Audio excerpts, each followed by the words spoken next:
So today is August 1st, 2011. A couple of days ago in this newspaper, it's called 20 Minutes. It was in the newspaper that a genetic analysis company, which is called iGenia in Zurich. They had the Swiss genetic pool run through their systems and compared it with the Pharaohs, and it came out that each second Swiss has a pharaonic genetics. So, you know, this is what I've been saying for a very long time. And in my film, The Pharaohs, show these people, they are not Europeans. They might look like Europeans, but they certainly don't behave like Europeans. And I already knew for a very long time that their skull form, the form of their skulls, is very pharaonic. It's called dolichocephalic, and there's a very high concentration of this in all over Switzerland. And for the rest of Europe, Central Europe, there's a brachycephalic skull form, which is more round, and the Swiss definitely have the long shaped headed pharaonic skulls. They do. And in every war they were not there, not in the First World War, not in the Second World War, which they financed through the banking system, not in the 30-year war from 1618 to 1648, which was the worst of all European wars. Whole towns disappeared off the face of the earth. And these Swiss mercenaries, which are still, you know, what's left of them, you know, in the defending, like the Vatican, the Vatican's guard, they're all Swiss, and they kill millions of Germans. And in Alsace, in France, and in they killed 95% of the population. And in the south of Germany it was the same thing. So the Swiss Germans, they massively settled down in the south of Germany, where the Nazis started off their whole thing, you know, in Munich and in Nuremberg, and in they settled down in Alsace and elsewhere, you know, taking over, infiltrating and taking over the construction of power in an entire country. And yeah, there was the Swiss mercenaries, and today is August 1st, and this is their national holiday. And I already told you that 2.5 months later, after May 18th, 1291, when Aachen fell, they founded Switzerland on August 1st, and ever since they kept this date as a national holiday. Later on, I'm going to film which I already did in the German and the French version. I'm going to film the stakes, where they symbolically are still celebrating the murder on the Europeans and their children, and they still do it on today's day, until today's day.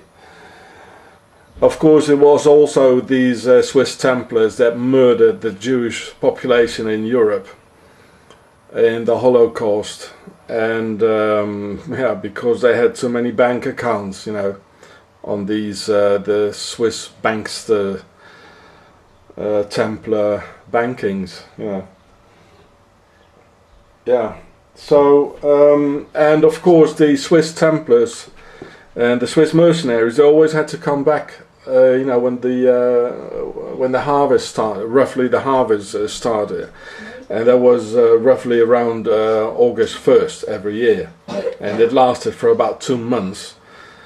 And there weren't any tractors in these days or any mechanical equipment, so everybody had to help out, and everybody was a farmer in these days. So these Swiss mercenaries, they came back on horseback, and they stole a lot of horses in Germany and in France.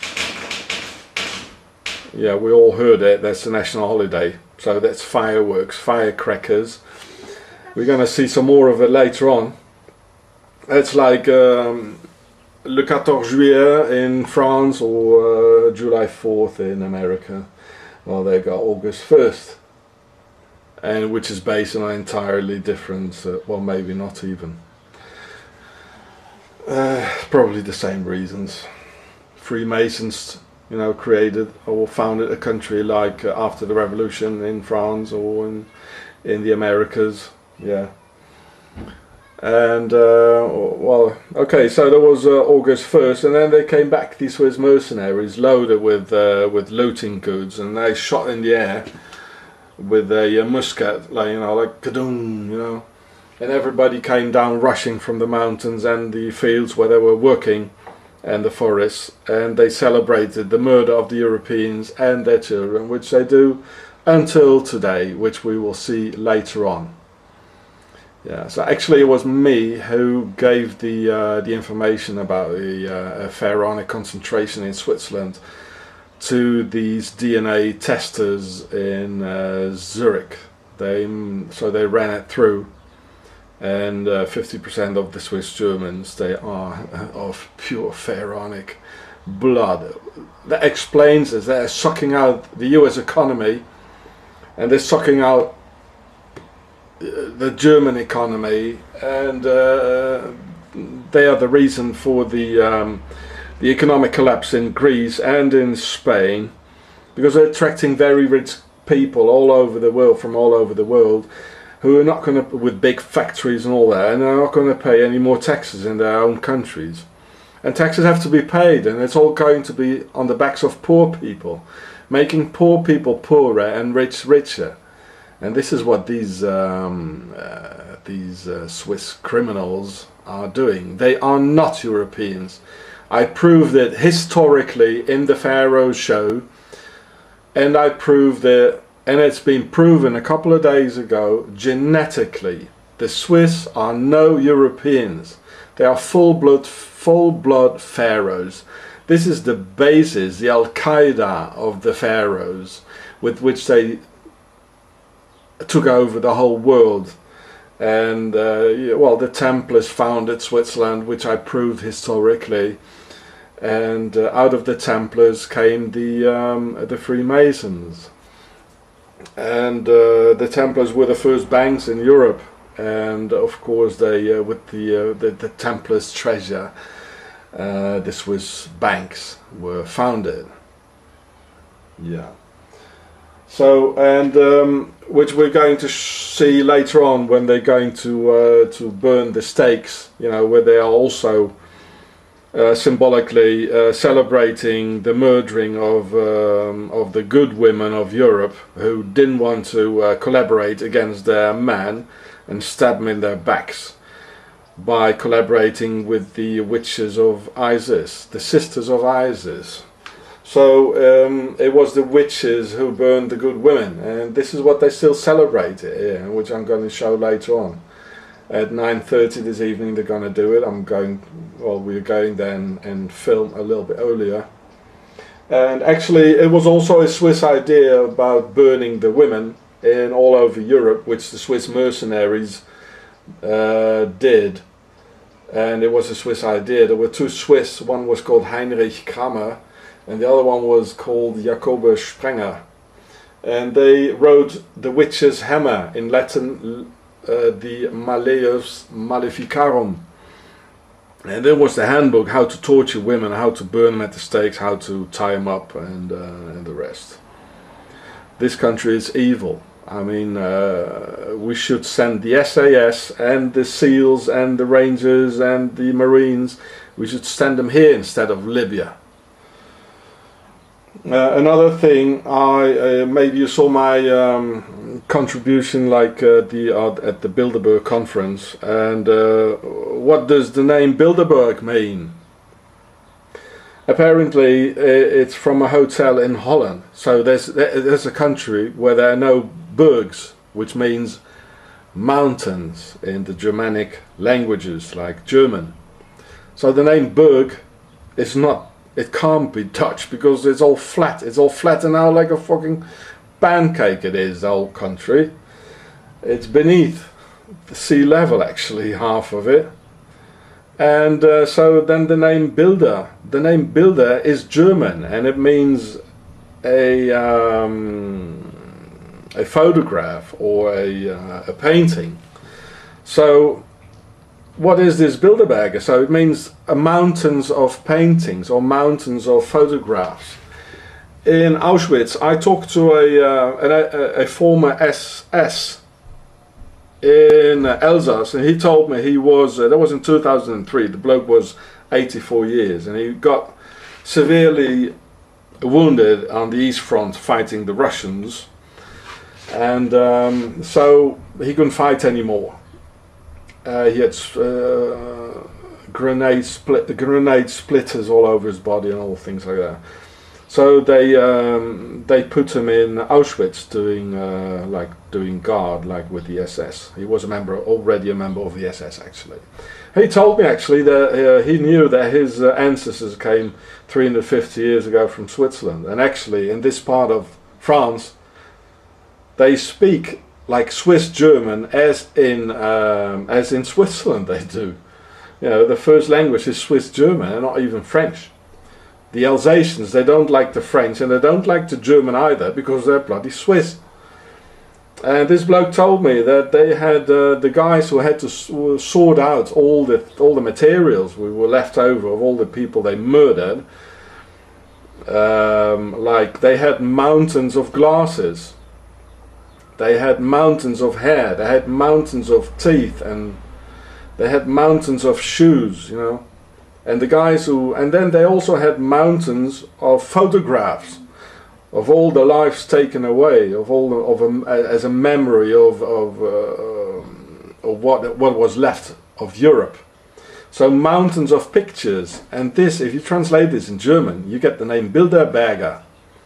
So the name Bilderberger is symbolically a name, and very cynically, for the destruction of Europe, and as a memory, a very cynical memory of what Europe used to be like when it was still sort of free, before the New World Order, which started off actually in 1945. It really started off, you know. There's one empire fighting a second empire, one Reich.